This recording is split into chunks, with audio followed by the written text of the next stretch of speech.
तो बच्चों, पिछले लेक्चर में हम लोग देखे थे कि गुडविल को एवरेज प्रॉफिट मेथड से कैसे फाइंड करते हैं। तो इस एवरेज प्रॉफिट मेथड को तो हम लोग फाइंड करना सीख गए थे, लेकिन इस एवरेज प्रॉफिट मेथड है, इसको फाइंड करने का एक फॉर्मूला था कि normal business profit of all year divided by number of year. तो ये हम लोग को हमेशा ये नॉर्मल बिजनेस प्रॉफिट नहीं दिया रहता है, हम लोग को ये नॉर्मल बिजनेस प्रॉफिट फाइंड करना रहता है। जैसे कि पिछले एग्जांपल में हम लोग देखे थे कि नॉर्मल बिजनेस प्रॉफिट दिया हुआ था, लेकिन किसी किसी में नॉर्मल बिजनेस प्रॉफिट नहीं दिया रहता है। और इस नॉर्मल बिजनेस प्रॉफिट को फाइंड करने में बहुत सारा चीज़ को हम लोग को देखना पड़ता है। तो इस नॉर्मल बिजनेस प्रॉफिट को फाइंड करने के लिए, नॉर्मल बिजनेस प्रॉफिट कुछ नहीं है, एक्चुअली नॉर्मल प्रॉफिट इसको बोलते हैं। जैसे नॉर्मल प्रॉफिट होता है बिजनेस का हर ईयर का, उसी को फाइंड करने में हम लोग को कुछ कुछ एडजस्टमेंट करना पड़ता है। तो देखिए, इस लेक्चर में हम लोग वही एडजस्टमेंट को कवर करेंगे और उसके एग्जांपल्स को कवर करेंगे, और इसके दूसरे method weightage average profit method है जो गुडविल उससे निकालते हैं, उसको भी थोड़ा सा देखेंगे। तो देखिए, नॉर्मल बिजनेस प्रॉफिट निकालते कैसे हैं। तो इसका एक पूरा एडजस्टमेंट चार्ट है। इस पूरे एडजस्टमेंट चार्ट जितना इसमें हम दिखाएंगे पूरे एडजस्टमेंट में, वही सारा को यूज करके हम लोग नॉर्मल बिजनेस प्रॉफिट फाइंड करेंगे। तो देखिए क्या है, पहला की है कि प्रॉफिट फॉर द ईयर, मतलब प्रॉफिट दिया रहेगा हर ईयर का। उसके बाद उसमें क्या ऐड करना है, एबनॉर्मल लॉस। एबनॉर्मल लॉस मतलब कि हम लोग को प्रॉफिट में से जो भी सारा चीज़ है जो कि हमारे क्या बोलते हैं ऑपरेटिंग प्रॉफिट नहीं है, मतलब कि जो हमारे नॉर्मल जो ऑपरेटिंग प्रॉफिट है वो नहीं है, उसके अलावा जो सारा चीज़ है उसको हम माइनस प्लस करके प्रॉफिट निकालते हैं, नॉर्मल प्रॉफिट निकालते हैं। तो देखिए, अब नॉर्मल लॉस है, इसमें क्या क्या आता है कि इसको ऐड कर देंगे हम लोग प्रॉफिट से। इसमें क्या आता है, loss on sale of asset, जो एसेट को बेचते हैं उसमें जो लॉस आता है उसको ऐड करते हैं। उसके बाद क्या है, लॉस ऑन थेफ्ट और बाय फायर, कोई भी हमारा गुड्स जो मतलब फायर हो जाता है या बर्बाद हो जाता है या चोरी हो जाता है, उसको भी हम लोग क्या करेंगे, ऐड करेंगे। दूसरा क्या है, इंटरेस्ट पेड।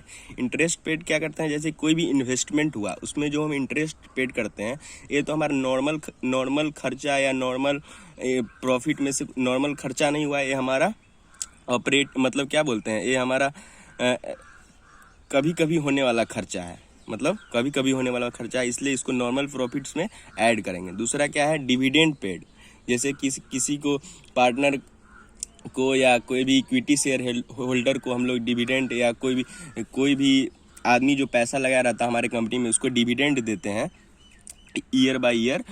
ये तो हमारा डेली का एक्टिविटी का प्रॉफिट नहीं है ये, या डेली का एक्टिविटी का लॉस नहीं है, मतलब अभी तो लॉस के बारे में चर्चा कर रहे हैं, तो ये डेली का लॉस नहीं है, ये हमारा कभी कभी होने वाला खर्चा है, तो इसको भी क्या करेंगे, ऐड करेंगे। उसके बाद क्या है, voluntary retirement payment. Voluntary retirement मतलब कि जैसे कि हमारा कोई भी पार्टनर रिटायर हो जाता है, तो उस या कोई भी हमारे कंपनी का कोई भी क्या बोलते हैं, कोई भी क्लाइंट या एम्प्लॉय रिटायर हो जाता है, तो उसके रिटायरमेंट में हम लोग क्या बोलते हैं, उसको रिटायरमेंट में हम लोग जो पैसा देते हैं उसी को बोलते हैं voluntary retirement paid. Voluntary retirement paid, तो उसको भी हम लोग एबनॉर्मल लॉस में ऐड करेंगे। उसके बाद क्या है, over valuation of opening stock, इसको भी हम लोग ऐड करेंगे। ओवर वैल्यूएशन मतलब क्या है कि जैसे कि ओपनिंग स्टॉक है, मतलब हमारे साल के फर्स्ट दिन का जो स्टॉक है वो अगर ज़्यादा शो कर रहा है हमारे प्रॉफिट में, तो उसको भी हम लोग क्या करेंगे, ऐड करेंगे।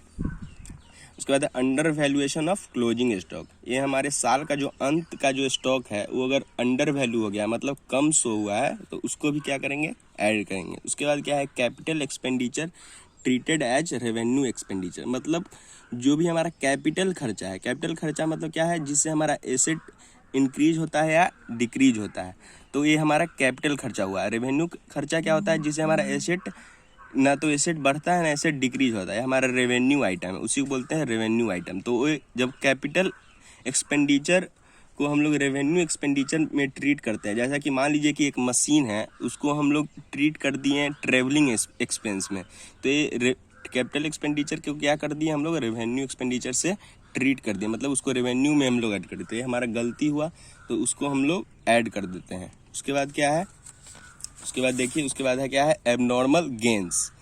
तो जितना भी एबनॉर्मल लॉसेस होगा उस सब को ऐड करेंगे, और जितना भी एबनॉर्मल गेन है उसको लेस करेंगे। तो इसमें भी उसका अपोजिट है gain on sale of asset, जैसे कि एसेट को बेचे। उसके बाद क्या है, इंश्योरेंस क्लेम्स, जैसे कि कोई भी मेरा हम इंश्योरेंस करवाए थे अपने मशीन का, और मशीन फायर से जल गया, तो उसमें उसका जो क्लेम हम लोग को रिसीव्ड होता है, पैसा रिसीव्ड होता है, उसी को बोलते हैं इंश्योरेंस क्लेम रिसीव्ड।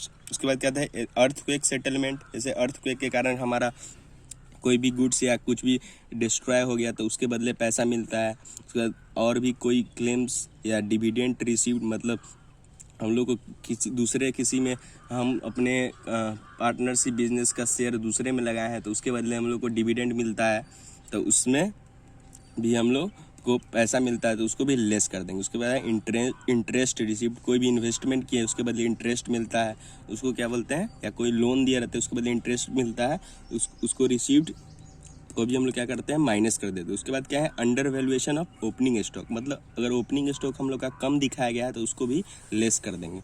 उसके बाद क्या है, over valuation of closing stock, मतलब क्लोजिंग स्टॉक अगर ज़्यादा दिखाया गया है तो उसको क्या करेंगे, लेस कर देंगे। उसके बाद क्या है, revenue expenditure treated as capital expenditure. तो अगर कैपिटल अगर रेवेन्यू की तरह ट्रीट होता है तो उसको तो हम लोग देख लिए कि ऐड करते हैं, लेकिन अगर रेवेन्यू एक्सपेंडिचर है वो अगर कैपिटल एक्सपेंडिचर से ट्रीट कर दिए हैं तो उसको क्या करेंगे, लेस करेंगे। जैसे कि ट्रेवलिंग एक्सपेंस का ही एग्जाम्पल थे, ट्रेवलिंग एक्सपेंस हम लोग का हुआ और उसको हम लोग कैपिटल के खर्चा में डाल दिए, तो क्या हो गया, रेवेन्यू एक्सपेंडिचर को क्या कर दिए हम लोग, कैपिटल से ट्रीट कर दिए, मतलब उसको कैपिटल शो कर दिए, तो उसको क्या कर देंगे, लेस कर देंगे। उसके बाद क्या है, पार्टनर रेम्यूनरेशन, मतलब पार्टनर का जो सैलरी है उसको पे करते हैं, तो उसको भी क्या करते हैं, लेस करते हैं। उसके बाद क्या है कि एनी अदर फ्यूचर और expected expense like management cost, insurance premium etcetera. तो देखिए, जैसे कि हमारा अगर आने वाला फ्यूचर में कोई भी खर्चा है जो कि हमारा डे टू डे एक्टिविटी का खर्चा नहीं है, तो उसको भी हम लोग क्या करेंगे, लेस कर देंगे। तो आइए देखते हैं कि इसको अब एवरेज प्रॉफिट मेथड में नॉर्मल प्रॉफिट को फाइंड कैसे करते हैं, इसमें पूरा एग्जाम्पल से आपको बताएंगे। तो देखिए, एक एग्जाम्पल है आप लोगों के सामने, ये देखिए क्या है एग्जाम्पल की, calculate goodwill of firm at 3 years purchase of average normal profit of last 4 years। मतलब गुडविल फाइंड करने का बोल रहा है, 3 year purchase of average normal profit of last 4 year, मतलब 4 year के प्रॉफिट से हम लोग को क्या फाइंड करना है, गुडविल फाइंड करना है। तो देखिए 4 साल का प्रॉफिट दिया हुआ है, 2017-18 का प्रॉफिट क्या दिया हुआ है, 40,000, 2016-17 का प्रॉफिट क्या दिया हुआ है, 20,000, 2015-16 का प्रॉफिट दिया है -6,000, 2014-15 का प्रॉफिट दिया गया है 2,000। तो देखिए इसमें क्या दिया हुआ है कि 2017-18 के प्रॉफिट में क्या दिया है कि it includes loss by fire, मतलब कि हमारा जो ये 40,000 है इसमें से 2,000 का गुड्स फायर मतलब क्या जल गया, ये एडजस्टमेंट दिया हुआ है। दूसरा इसमें क्या दिया है कि इंटरेस्ट रिसीव्ड है, इसमें क्या दिया है, डिविडेंड पेड है, इसमें क्या दिया है, लॉस बाय फायर है। तो देखिए उसके बाद अदर इन्फॉर्मेशन भी दिया है, ओपनिंग स्टॉक इतना है, ये देखिए सब, क्लोजिंग स्टॉक अंडर वैल्यू हुआ है, ओपनिंग स्टॉक अंडर वैल्यूड हुआ है, मशीन जो है, इस सब के बारे में अब इसको सॉल्व करके दिखाते हैं, आपको सॉल्व करके उसको दिखाते हैं। तो देखिए सॉल्व करके, तो देखिए सबसे पहले तो हम इस क्या करेंगे कि एक टेबल बना लेंगे, टेबल बना लिए,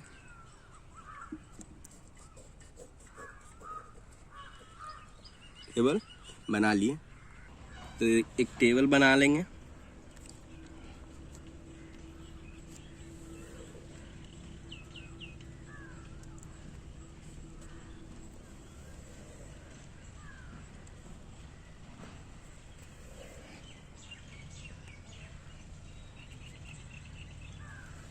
चार ईयर है तो चार कॉलम बना लेंगे। उसमें देखिए पहले हम लोग शुरुआत के ईयर से देखेंगे, 14-15, फिर 15-16, फिर 16-17, फिर 17-18। अब इसमें क्या करेंगे हम लोग कि हर ईयर का गिवन प्रॉफिट को लिख लेंगे। सबसे पहले गिवन प्रॉफिट को लिख लेंगे, गिवन प्रॉफिट को लिख लेंगे। तो गिवन प्रॉफिट हमारा क्या है, देखिए 40,000, 20,000, 6,000 और 2,000, 22,000 सॉरी। तो देखिए 40,000, 20,000 सॉरी, तो 22,000, उसके बाद है 15-16 का 6,000, माइनस में है तो इसलिए ब्रैकेट में डालेंगे, क्या कि दिक्कत नहीं हो, ब्रैकेट में डाल देंगे।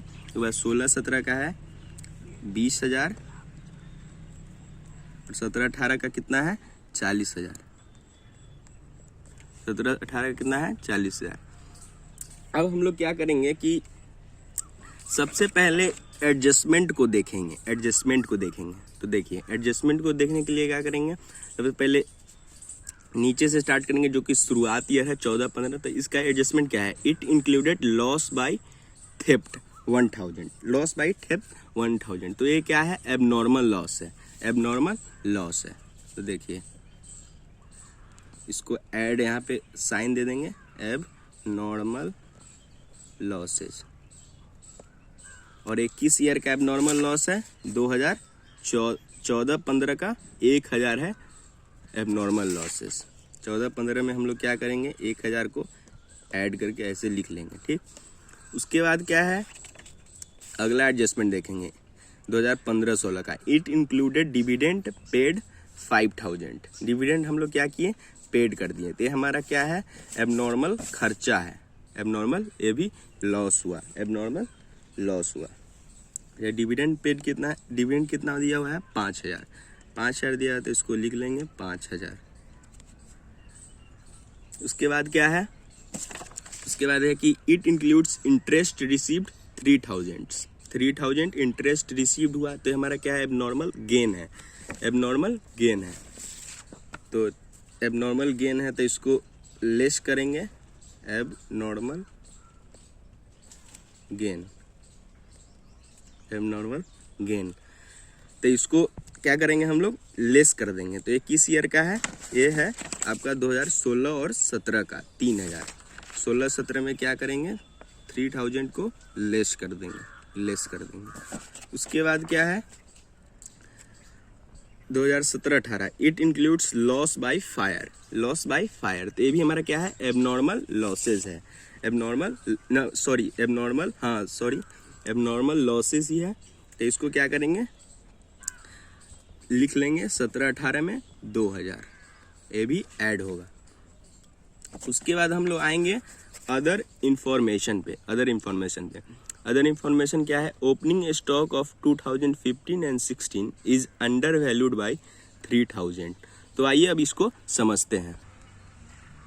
तो इसको समझेंगे, देखिए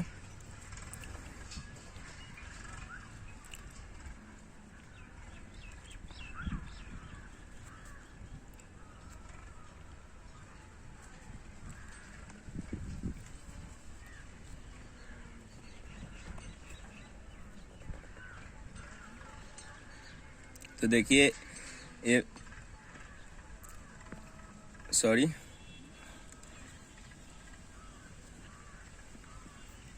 हर ईयर के प्रॉफिट को हम लोग लिख लेंगे, पहले ईयर लिख लेंगे। उसके बाद ये बस आपको समझाने के लिए, आप लोगों को लिखने की ज़रूरत नहीं है, आप लोग समझ जाइएगा तो खुद लिख लीजिएगा।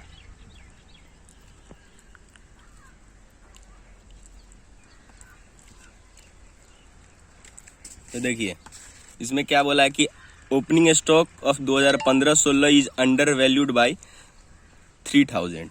तो ये क्या हुआ कि ओपनिंग स्टॉक 2015-16 का है, मतलब इस ईयर का जो ओपनिंग स्टॉक है 1/4/2016 है, वहाँ पे ओपनिंग स्टॉक क्या है, under valued bye 3,000। Opening stock under valued है, ओपनिंग स्टॉक क्या है, अंडर वैल्यूड है। तो ये 3,000 का ओपनिंग स्टॉक यहाँ पे अंडर वैल्यूड है। तो ये 3,000 का जो ओपनिंग स्टॉक अंडर वैल्यूड है, ऐसा तो नहीं है कि ये 3000 अपने आप आ गया है। ये तो पिछले ईयर के क्लोजिंग स्टॉक भी तो रहा होगा 3000। तो जैसा कि समझते हुए कि 31/3 अगर 15 है तो 1/4/2016 दोनों को हम लोग सेम मानेंगे। जैसे पिछले ईयर का जो क्लोजिंग स्टॉक होता है और इस ईयर का ओपनिंग स्टॉक होता है उसको तो हम लोग सेम मानते हैं। तो देखिए जो ये ओपनिंग स्टॉक 3000 जो अंडर वैल्यूड हुआ है, तो पिछले ईयर का जो क्लोजिंग स्टॉक है वो भी तो अंडर वैल्यूड रहा होगा, इसलिए यहाँ पे 3000 का ओपनिंग स्टॉक भी अंडर वैल्यूड है। तो इसमें 2 एडजस्टमेंट होता है, एक एडजस्टमेंट में 2 एडजस्टमेंट जुड़ा हुआ है। तो उसको क्या करेंगे, सबसे पहले लिखेंगे कि minus under valuation of opening stock. तो अंडर वैल्यूएशन सबसे पहले 3000 तो माइनस कर देंगे 2015-16 से, 3000 माइनस कर देंगे, लेस कर देंगे। उसके बाद क्या करेंगे कि ये जो क्लोजिंग स्टॉक जो पिछले ईयर का भी अंडर वैल्यूड हुआ है ओपनिंग स्टॉक की वजह से, मतलब कि ओपनिंग स्टॉक अपने आप तो अंडर वैल्यूड मतलब अपने आप तो 3000 ओपनिंग स्टॉक तो नहीं आ गया होगा, ये पिछले ईयर का भी तो क्लोजिंग स्टॉक रहा होगा। तो ये क्लोजिंग स्टॉक भी अंडर वैल्यूड है, जिसकी वजह से ओपनिंग स्टॉक अगले ईयर का अंडर वैल्यूड हुआ है। तो इसमें ऐड कर देंगे, एक एडजस्टमेंट के साथ डबल एडजस्टमेंट है, तो इसमें under valuation of closing stock. तो ये पिछले ईयर का अंडर वैल्यूएशन था, इसलिए इस ईयर में क्या कर देंगे, ऐड कर देंगे। उसके बाद सेम चीज यहाँ पे है, सेम चीज दूसरे में है। Closing stock of 2014-15 is under valued by 4000। मतलब जो एक क्लोजिंग स्टॉक है 2014-15 का, वो 4000 से अंडर वैल्यू हो गया है। तो ये जो क्लोजिंग स्टॉक 4000 से अंडर वैल्यू है, तो अगले ईयर का ओपनिंग स्टॉक भी तो अंडर वैल्यू हुआ होगा। तो इसके साथ भी 2 एडजस्टमेंट है। तो देखिए सबसे पहले क्या लिखेंगे कि under valuation of closing stock,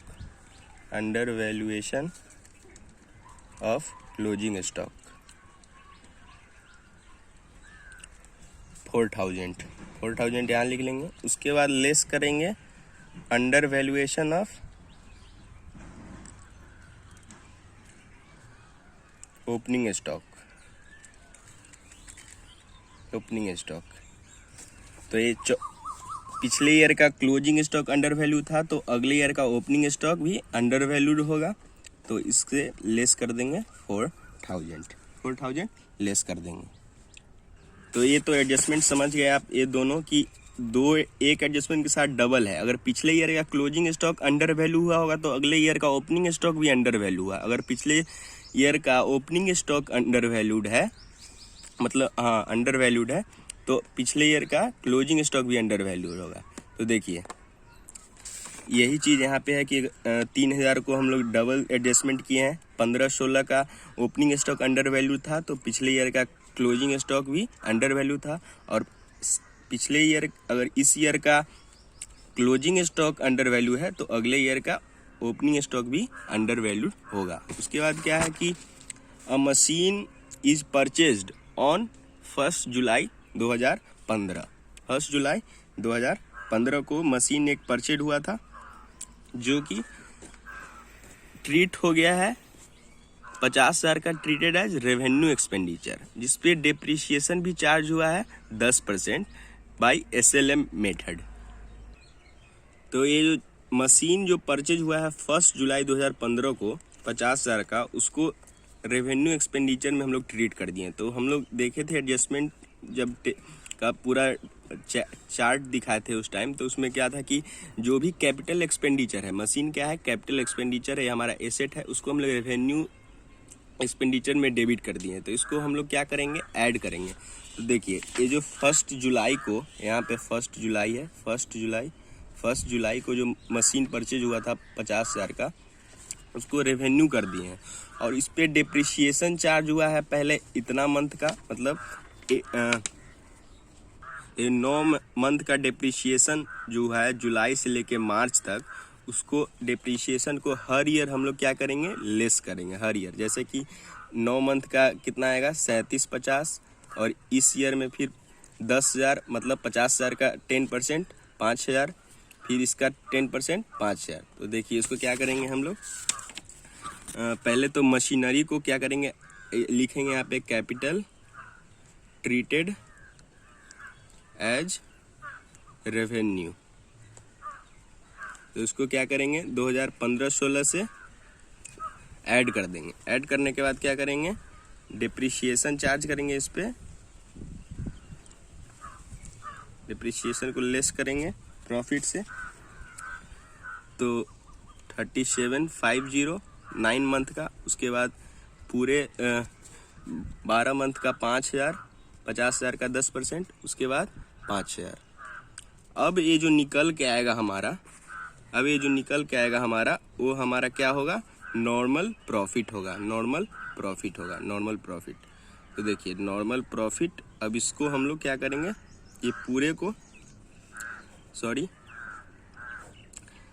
ये हमारा नॉर्मल प्रॉफिट हो गया। तो इस ईयर का नॉर्मल प्रॉफिट कितना आएगा, 22,000 प्लस 1,000, 3,000 और 4,000। तो ये कितना आ जाएगा, 30,000।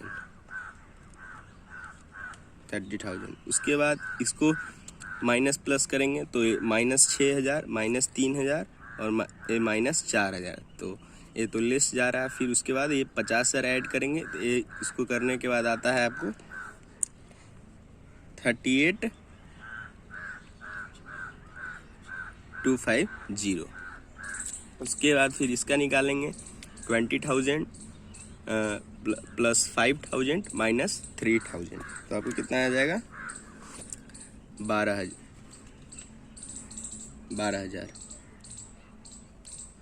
उसके बाद क्या है, इसको 40,000, फिर 2,000, फिर यहाँ पे डिप्रिशिएशन माइनस है दोनों में।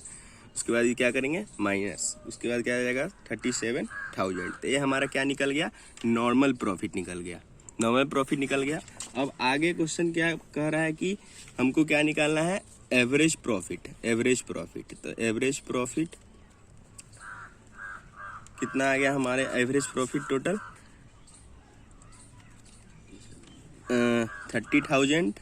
ये तो नॉर्मल प्रॉफिट है, normal profit by number of year 30,000, फिर प्लस 38,250 प्लस 12,000, उसके बाद प्लस 37,000 बाई 4, मतलब 4 साल है तो 4 ईयर्स। उसके बाद क्या आ जाएगा, 29,31250।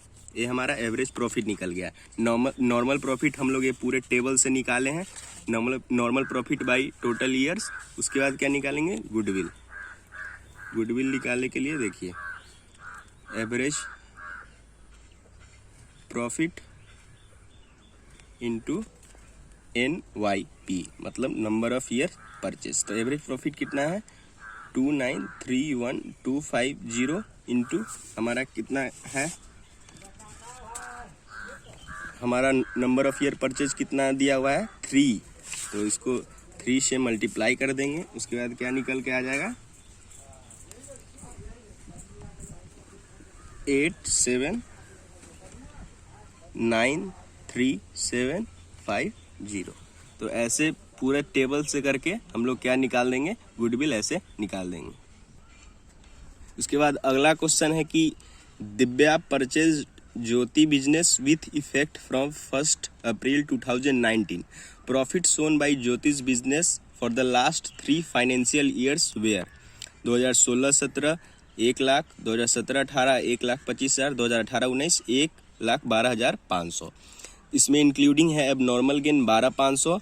इसमें क्या है, after charging and abnormal loss of 25,000। इसमें excluding 12,500 as insurance premium on forms property now to be insured. इसका मतलब है कि 12,500 जो हम हर साल इंश्योरेंस करवाते थे, उसमें हम लोग इंश्योरेंस प्रीमियम पेड करते थे, तो उसको हम इस साल से एक्सक्लूड कर रहे थे। सोच रहे थे कि नहीं, इस साल हम अपने प्रॉपर्टी या किसी चीज़ का इंश्योरेंस नहीं करवाएंगे।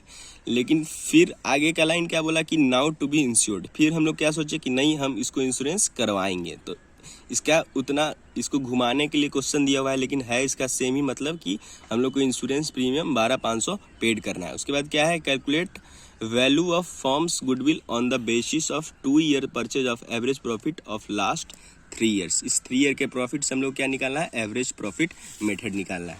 तो इसके लिए भी हम लोग क्या करेंगे, एक टेबल बनाएंगे। एक टेबल बना लिए,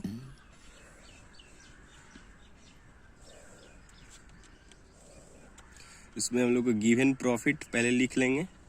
गिवन प्रॉफिट दिया हुआ है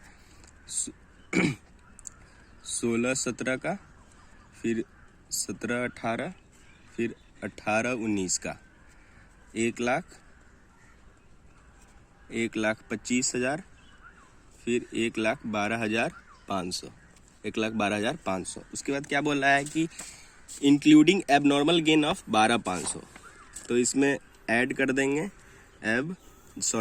लेस कर देंगे एब normal loss, gain, abnormal gain कितना, इसमें से लेस कर देंगे 12,500।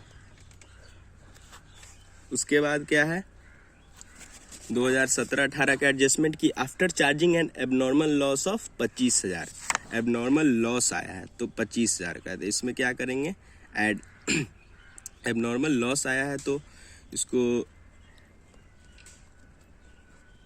ऐड कर देंगे 25,000 2017-18 में, 17-18 में। उसके बाद क्या है कि excluding 12,500 as insurance premium on firm's property now to be insured. तो इसमें हम लोग को क्या करना है कि इंश्योरेंस प्रीमियम पेड करना है, इंश्योरेंस प्रीमियम पेड करना है, इंश्योरेंस प्रीमियम पेड करना है। तो ये हमारा क्या हुआ, ये हमारा एबनॉर्मल, नीचे जो फ्यूचर का खर्चा है जो आपको लिखवाए थे यहाँ पे कि any other future expected expense like management cost insurance premium, तो ये वही चीज़ है। तो इसको क्या करेंगे हम लोग, लेस कर देंगे इंश्योरेंस प्रीमियम, क्या कर देंगे, लेस कर देंगे 12,500। उसके बाद हम लोग का प्रॉफिट आ जाएगा, नॉर्मल प्रॉफिट आ जाएगा कितना,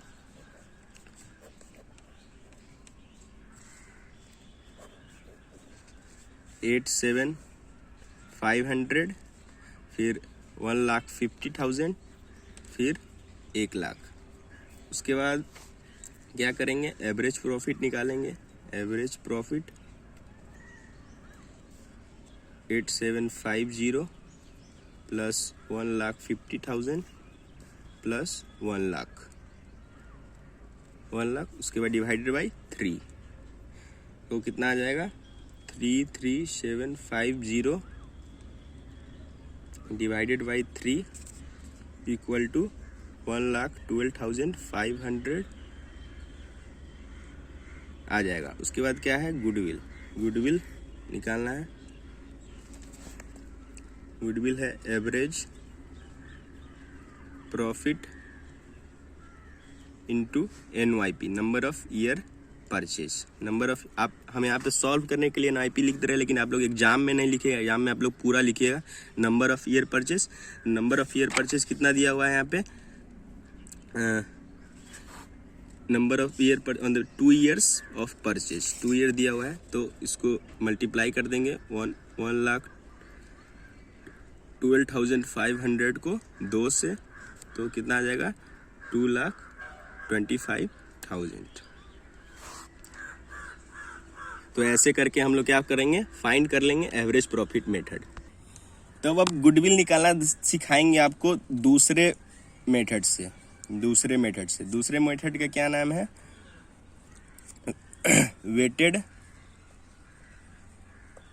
average profit method into number of year purchase. इससे वो फाइंड करने के क्या आ जाएगा, हमारा गुडविल का वैल्यू आ जाएगा। गुडविल का क्या आ जाएगा, वैल्यू आ जाएगा इसको फाइंड करने के बाद। उसके बाद अब समझते हैं कि वेटेड एवरेज प्रॉफिट मेथड होता क्या है। तो देखिए, जैसे कि हम लोग एवरेज प्रॉफिट कैसे निकालते थे कि जैसे कि 3 ईयर का प्रॉफिट दिया हुआ है, 3 ईयर का प्रॉफिट दिया हुआ है और उसको जितना ईयर से डिवाइड कर दिए, मान लीजिए 3 ईयर से डिवाइड कर दिए तो हमारा एवरेज प्रॉफिट मेथड निकल जाता था। लेकिन वेटेज एवरेज प्रॉफिट में क्या होता है, तो अब वेटेज एवरेज प्रॉफिट मेथड में क्या होता है कि जो लोग मतलब जैसे कि पार्टनर्स फर्म या जो भी अकाउंटिंग बनाया है वो कहता है कि जो वेटेज एवरेज प्रॉफिट है ना उसमें हर प्रॉफिट ईयर को वैल्यू देते हैं, मतलब जैसे कि उसको एक वैल्यू प्रोवाइड करते हैं। तो वैल्यू प्रोवाइड करने का मतलब है कि जैसे कि हमारा जो इस ईयर का प्रॉफिट है और जो हमारा पिछले 2 ईयर पिछले ईयर का प्रॉफिट है उसमें फ़र्क है, मतलब इस ईयर के प्रॉफिट को हम लोग ज़्यादा वैल्यू देते हैं और पिछले ईयर के प्रॉफिट को हम लोग कम देते हैं। तो उसमें हम लोग क्या करते हैं, वेट लगा देते हैं, हर ईयर के प्रॉफिट में कुछ वेट लगा देते हैं। वेट लगाने का मतलब कि जैसे कि इस ईयर का मान लीजिए इस ईयर का करेंट ईयर का प्रॉफिट है तो इसमें हम लोग वेट दे दिए, जैसे इसको 3 वेट दे दिए, इसको 2 वेट दे दिए, इसको 1 वेट दे दिए, मतलब करेंट ईयर का प्रॉफिट को ज़्यादा वैल्यू देते हैं, फिर उसके पिछले ईयर के प्रॉफिट को थोड़ा कम वेट देते हैं, फिर उसके पिछले ईयर के प्रॉफिट को कम वेट देते हैं। मतलब ये हमारे प्रॉफिट को ज़्यादा मतलब करेंट ईयर के प्रॉफिट को ज़्यादा इंपॉर्टेंस देने के लिए ये वेटेज एवरेज प्रॉफिट से गुडविल फाइंड करते हैं। तो देखिए इसमें क्या है कि जैसे कि 1000 है इस ईयर पिछले के ईयर मतलब पिछले के पिछले ईयर का प्रॉफिट और इसके पिछले ईयर का प्रॉफिट 2000 है और इसका 3000 है। तो इसको क्या करेंगे हम लोग कि वेट देते हैं, जैसे इसमें वेट दे दिए हैं कि इस ईयर के प्रॉफिट के हम लोग 1 वेट दिए हैं, इसको 2 वेट दिए हैं, इसको 3 वेट दिए। तो इसमें क्या करेंगे हम लोग मल्टीप्लाई करेंगे, जैसे कि 1000 into 1 plus 2000 into 2 plus 3000 into 3। अब ये क्या करेंगे कि एवरेज प्रॉफिट में हम लोग क्या करते थे कि जितना ईयर था उससे डिवाइड दे देते थे, लेकिन इसमें क्या करेंगे divided by total weights. Total weights मतलब कि जो वेट्स लगा है ऊपर 3 2 1 मतलब 3 2 5 1 6, तो उससे इसको डिवाइड करेंगे, तो क्या निकल के आ जाएगा हमारा 1000 4000 और 9000 डिवाइडेड बाई 6 डिवाइडेड बाई मतलब total product by total weight. तो इसको क्या हो जाएगा आपका कि 5 और 14,000 बाई 6 और इससे क्या आ जाएगा हमारा आंसर 2333। तो यही हमारा आ जाएगा वेटेज एवरेज प्रॉफिट। अब इसका फॉर्मूला हम लोग लिख लेते हैं,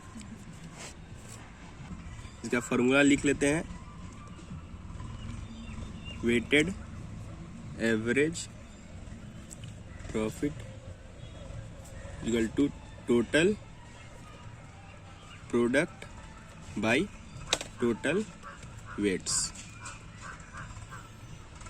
अब हम लोग एक क्वेश्चन सॉल्व करेंगे। तो देखिए profit for the year ended 31 March for the last 5 years were 20,000 24,000 30,000 25,000 and 18,000।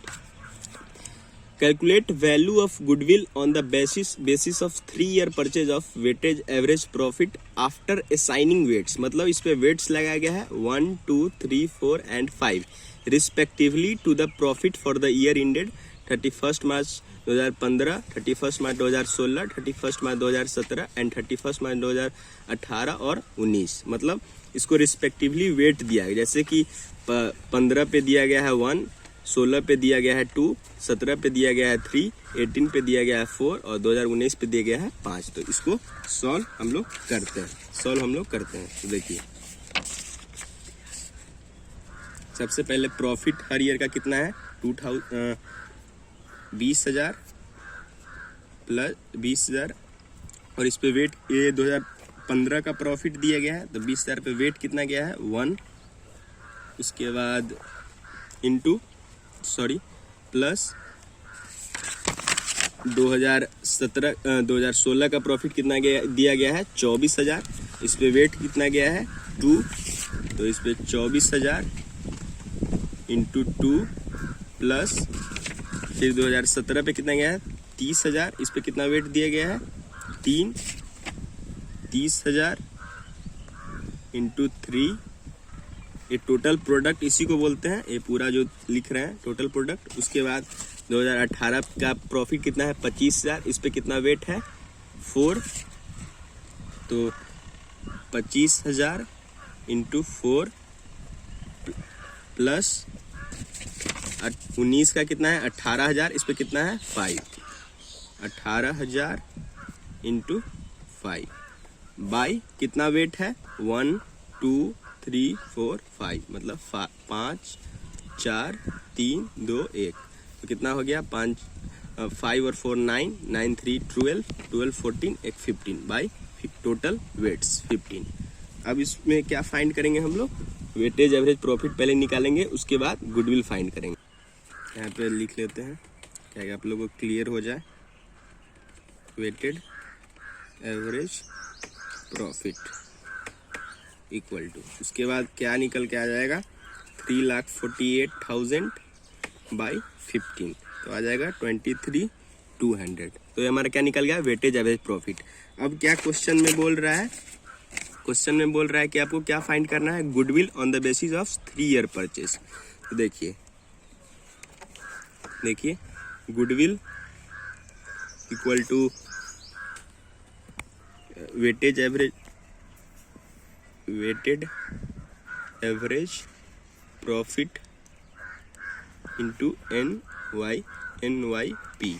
तो वेटेज कितना निकल के आया है 23,200 इंटू 3 ईयर परचेज दिया हुआ है, कितना आंसर आ जाएगा 69,600। तो बस ये सिंपल है वेटेज एवरेज प्रॉफिट, इसका ज़्यादा एग्जाम्पल देने का ज़रूरत नहीं है, बस एक ही एग्जाम्पल से आप लोग समझ गए होंगे कि कैसे इसको सॉल्व करते हैं। हर क्वेश्चन में बस ऐसे ही आपको वेट दिया रहेगा हर प्रॉफिट का, और उससे आपको गुडविल फाइंड करना रहेगा।